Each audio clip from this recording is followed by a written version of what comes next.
Let me explain the difference between quarantine and isolation. Quarantine is a person who may have come in contact with somebody who already has a disease. So that person is somebody who needs to be kept aside from society. That's quarantine. Now, isolation is when you actually have the disease and you are being kept away from society. So with quarantine, you could either be self-quarantined or you can be institutionally quarantined. Now with isolation, that's when you are positive. You could also be self-isolated, individual isolation by self, or institutionally isolated. So now the 4 cases, these are cases, that means that they are positive. So they can either be institutionally isolated or self-isolated. Now, when you are in self-isolation, there are basic things that one may have to do. If you live in a house and you are the only one to be isolated, your windows must your windows and doors must all be open so that you can get as much air through the system, so that you don't have a high density of the viral titer in that room. So all of that, and you must have good aeration. Food can be sent to you at the door, and you go and pick it up, so that you have that physical distance. And basically that's what we have.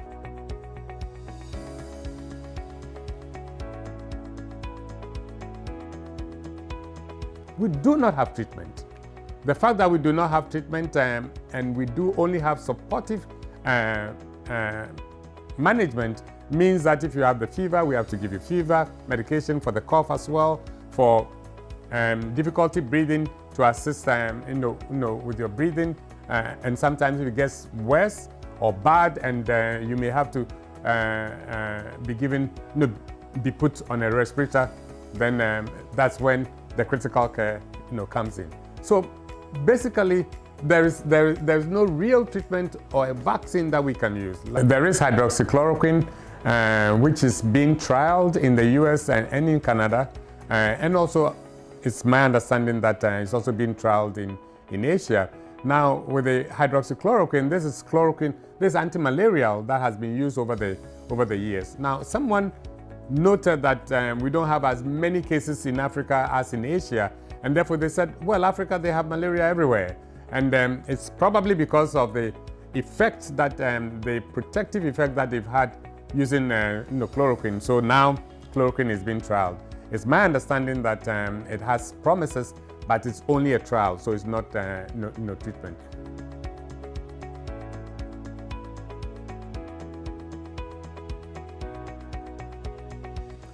Some people feel, well, I think I'm going to have coronavirus disease, therefore I need testing. No, there are strict guidelines in terms of who can be tested and who cannot be tested. Knowing your test status does not change your management. So it does not add much to it, except for you to know that yes, I'm positive or I'm negative.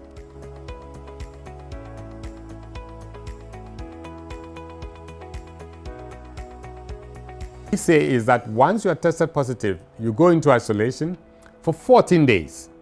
After the 14 days, you must have 2 tests. The 2 tests must have a period of at least 24 hours between them. So after the 14 days, you can have the first test the 15th day, and then the second test the 16th day. And both of them must be negative. And if both of them are negative, then you can be declared free of coronavirus. It does not mean that you will not have antibodies within your system.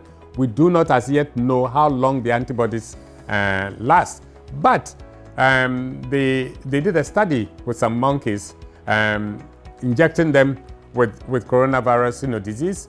And then after they had recovered, they injected them again, and the monkeys did not come down with the coronavirus disease. That means that we get some immunity, but we do not know how long that immunity will last.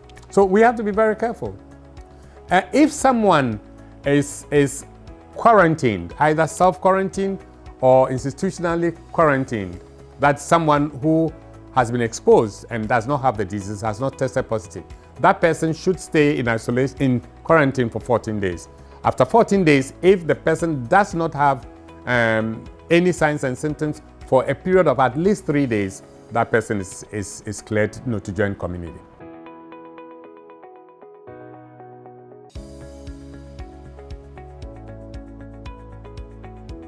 Well, in fact, a study that just came out 2 days ago clearly said that now they are beginning to see the virus being transmitted as an aerosol. That means that it's staying in the air. If it's in the air, it can live up to about 72 hours.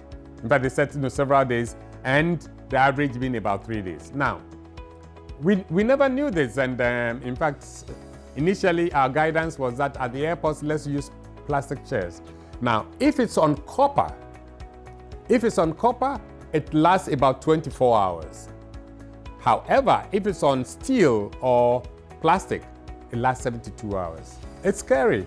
And that means that all these items that I've talked about, doorknobs, we must clean them almost regularly, at least 3 times a day, depending on how frequently they are used. And it's something, it's knowledge that is changing, and we need to monitor, because this is a new disease. That's why it was called novel.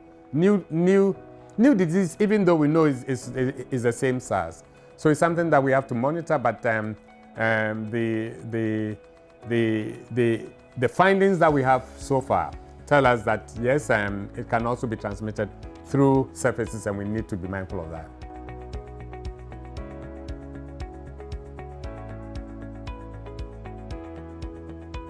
Guyanese, we have to take this seriously. If we don't take care, we had sporadic case. A sporadic case is one here, one there, one here and there. From there, you migrate to a cluster. When you have a group of people all infected, another group. Now we've moved from sporadic to cluster. From cluster, the next area is going to be community spread. Once it gets to community spread, we may be overwhelmed. I think we need to take this very seriously and do what it takes.